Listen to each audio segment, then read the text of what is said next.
Hello. It's Card Challenge Wednesday, everyone. If you can hear me, please let me know. Say hello in the comments. Let us know where you're from. If you're watching the replay, hashtag replay warriors. All right. So Texas is finally starting to feel like fall. It only got to 90 degrees yesterday. Actually, it woke up and we're in cool, like 50, low 60s. And it's so nice. I just want to spend my whole morning outside. But I'm here with you today and we are doing a card challenge. So if this is your first time, my name's Kristina Reese and this is Creating with Kristina. I go live on Wednesdays and Fridays now. I used to go live on Mondays also, but I haven't done that in a while. But Wednesday is Card Challenge Wednesday. Okay, last week's card challenge was a card sketch. There we go. We've got Katie and Vicky and Doris in the house. Good morning, good morning. And I'm coming in loud and clear, she says. Excellent. Now, before I tell you who our winner was last week, I want to share with you a card I got in the mail. Now, this is my fairy card maker. Her name's Bobby, and she always makes the cutest cards. So let me switch my camera angle. Here we go. Oh my gosh. Are y'all ready? This is the cutest card. Now, this is not Stampin' Up, but that's okay. It's still the most adorable card. Holy cow, is this not precious? I love this raffia paper here. And now I do see that she used a Stampin' Up embossing folder to make the face look like the burlap fabric. I love it. I love it. Oh, so cute. Anyway, sending happy thoughts, Bobby. Bobby, thank you. It's the best card. I love it. I love it. And it'll go back there. I don't know if you all can see. Let's see if I can switch my camera angle a little bit. See my door back there? Yep. I put all my cards that I get from you guys back there so that I see them every day. All right. So let's see who our winner was. Let me find. I've got to share my screen. Hold on. Oh, my goodness. I forgot to grab this. My downloads, there it is, and open that up. Okay, and now we'll make that a little bigger. Sorry, you guys, I meant to have this ready. I do have it ready. I just didn't have it pulled up as a share. Okay, here we go. Share my screen, and I want the window. I want that, and you ready? Here we go. Congratulations, Dorothy. There we go. Love it, love it, love it. Dorothy, you did the cutest card. I love that window. And then you used that really cool glimmer paper that we had for the circle in the background. And you used the brick embossing. Such a cute card. Love it. Congratulations, Dorothy. I will be sending you a prize. You're getting lots of prizes lately, aren't you? Dorothy is on my team and she got highest sales or one of the highest sales last month. And I always send my team members little gifts in the mail when they, my top 3 salespeople. Anyways, let's get back to what we're doing here. All right, so we are doing fall thank you cards, and I have an embossing card for you today. So we're going to do some heat embossing, and I'm going to go ahead and show you the card. I don't usually do that, but some people are saying it would be really nice if we knew what you were making ahead of time. So here we go. You ready? This is what the card looks like. Da, da, da, da. Isn't that pretty? That gold, like those pretty gold leaves. So grateful. All right, so we're going to make this card. I'm using Soft Seedlings in the holiday catalog. If you all need a copy of the holiday catalog, I've got quite a few. So send me a message, say you'd like a copy of it, and I will send you one free of charge. The only thing I ask is that you do please order from me so I can cover the costs of my shipping with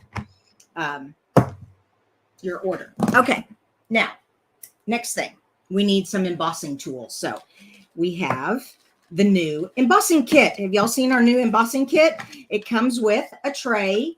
And so the idea is that you sprinkle. So when you go and you pour the powder on here, it falls in here. And then this you can unscrew and then pour it back into the container.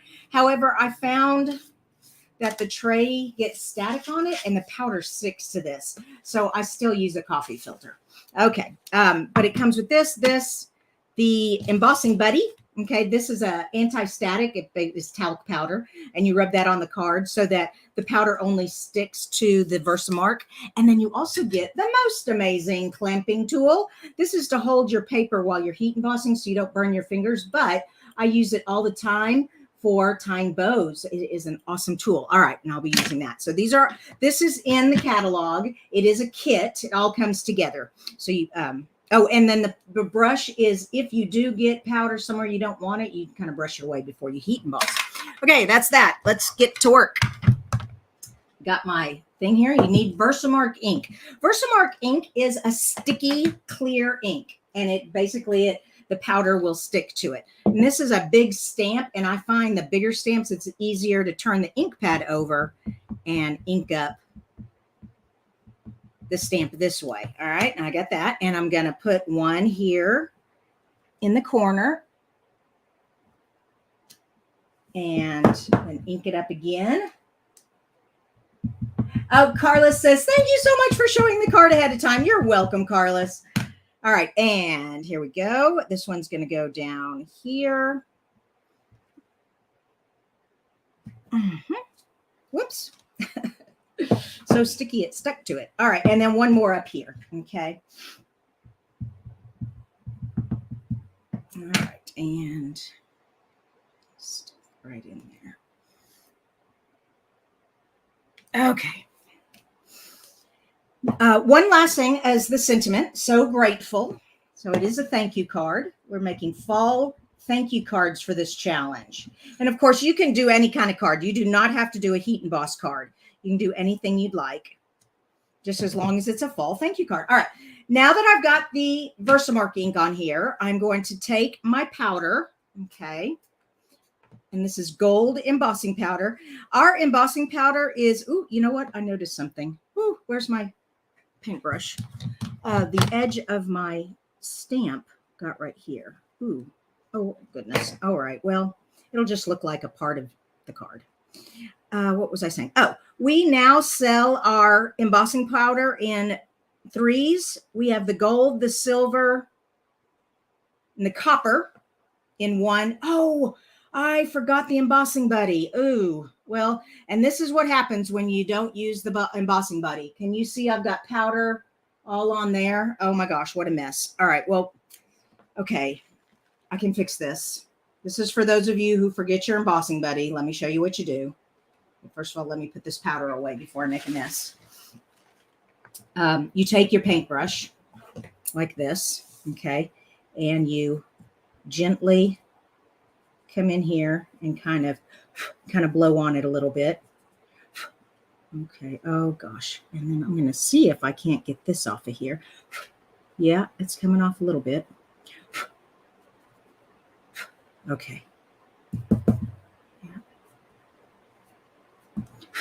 Okay. All right. That's what you do if you forget your embossing buddy. So frustrating. Okay. Give me 2 seconds. My heat gun is over on the other side of my craft room. Well, actually, you can see me. What I'm going to do, switch over and move my camera so you guys can watch me. There we go. Okay, you can see that part of my room. And my heat embossing tool is over here because I have so many outlets that I don't know what to do with them all. Okay, so I put my powder on here. I don't know if you can hear me over the thing. And I also want my new tool. Where'd my new tool go for? Yep, this. All right, this holds my card. Sorry, this holds my card so I don't burn my fingers. All right, here we go. And you just hold it over the powder. Okay, and I'm going to show you. Can you see how it's shiny there, but it's dark there? That's what the heat does. It melts the powder and makes it permanent. So cool. I love heat embossing. If you have not heat embossed, you have got to try this, okay? You will love it. You will need a heat tool. A hair dryer will not work. It's not hot enough. This is a super hot, 500 degrees super hot tool. That's why we have this tweezers to hold it for us. All right, and almost done. All right, and the way you know if you're done, you tilt it. Look, the S on sew is not done. Okay, you kind of tilt it and look. Let me turn that off. Woo, that was fun. Okay, let me switch cameras. There we go, and turn me back around this way. So you tilt it and you make sure everything is shiny. Okay, and you know you're good. And then you can let go of your card and put it there. All right. Teachable moment. Yes, Vicki, it was a good teachable moment. Carla says, question, would it work to dust the plastic embossing first? Oh, maybe. I've not thought of that. That's a good question. So she said, like take the embossing thing and like put this in here. Hey, you know what? That might work really well to get that static out of there. Maybe. Okay.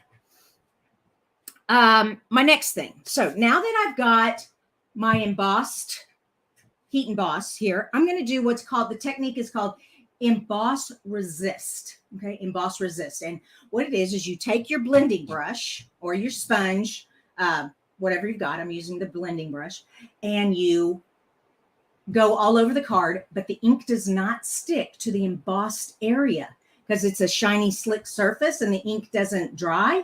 And you just rub it, you buff it off after, and it stays on the cardstock, but not on the gold leaves. It's so fun. All right, you ready?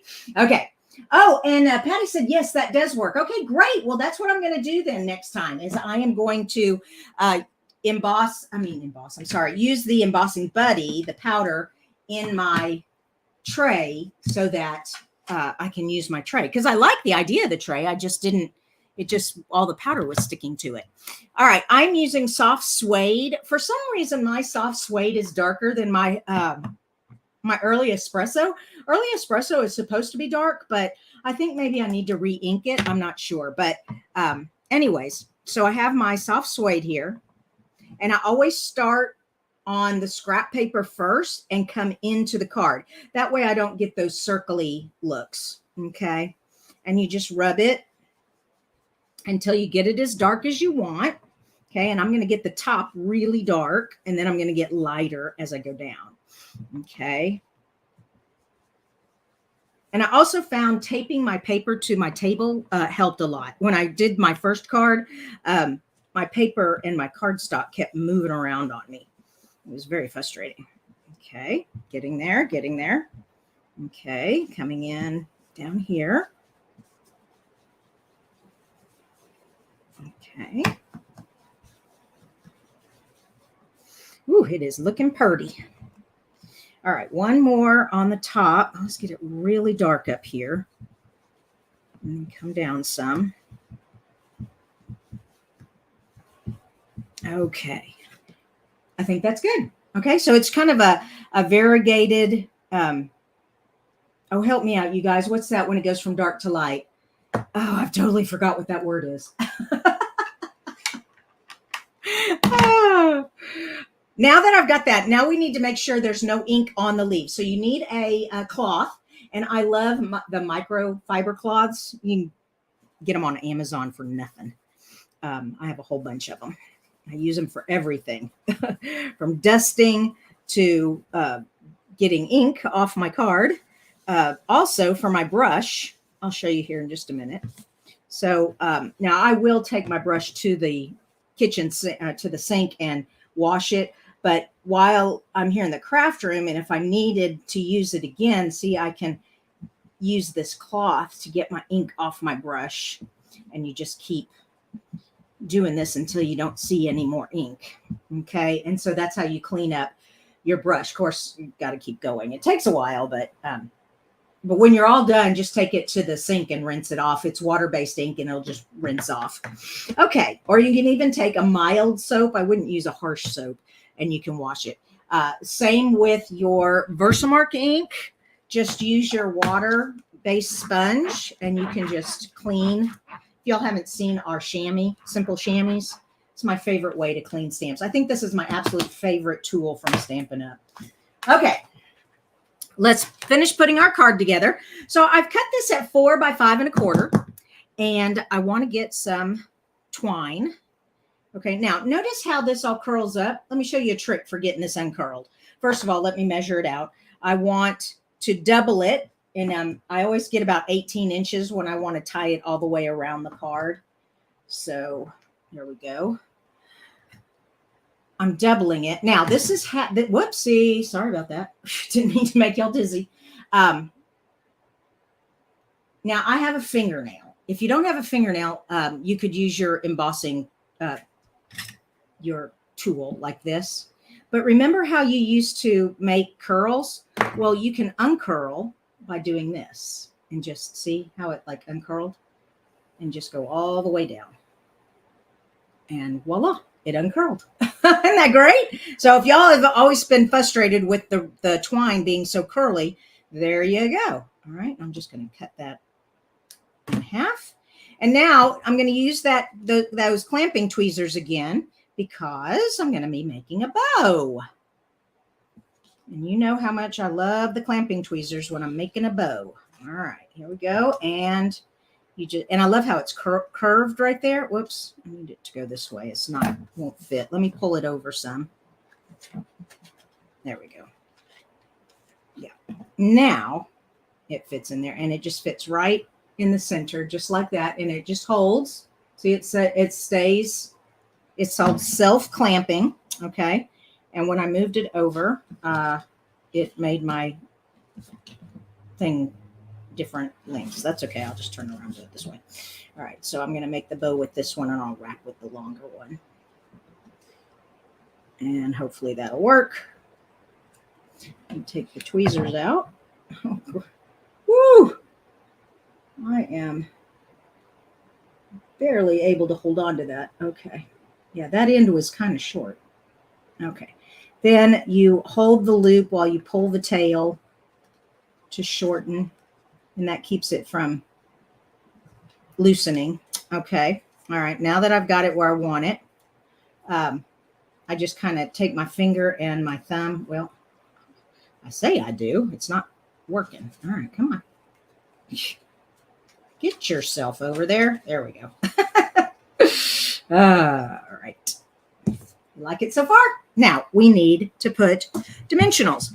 Remember, when you're using dimensionals, save your outline border. This is why I save these, because I can just stick it right there and I've got it. Now, the trick is, though, because it's so, if you took it off the hard foundation, it would be so flimsy, it'd be hard to get on there. So what I do is I take the cover, the protection part off the top of it.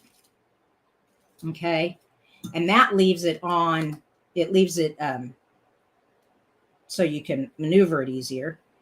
And then I just place that right on the back, sit down, and now I peel this off and it's ready. Whoops, except it tore. Hold on. There we go. And now it's ready to put on the card, where's my card base? Ah! Early espresso. Oops. Oh, I apologize, you guys. I didn't have my card base ready. Hold on, give me a sec. Cut this real quick. There. Oh, come back here. Move that out of the way. Fold this in half. Go. Use my bone folder. Make that nice and flat. And we have ourselves a fall thank you card. And it can be feminine or masculine. Everybody's always asking for more masculine cards. This is a pretty masculine card. So I hope you all enjoyed this card challenge. I can't wait to see what fall thank you cards you all come up with. Remember, to enter this challenge, you have to take a picture of your card and post the picture in the comments on the Facebook post for the challenge. It'll say creative card challenge, and it'll say thank you card there, and I pin it to the top, so it's always easy to find there at Creating with Kristina Facebook page.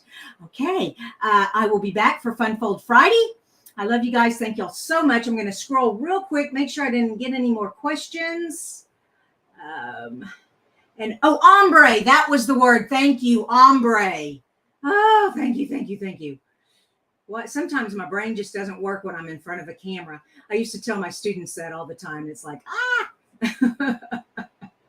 Okay, I'm not seeing any more questions. All right, you guys have a blessed day, and I'll see you on Friday.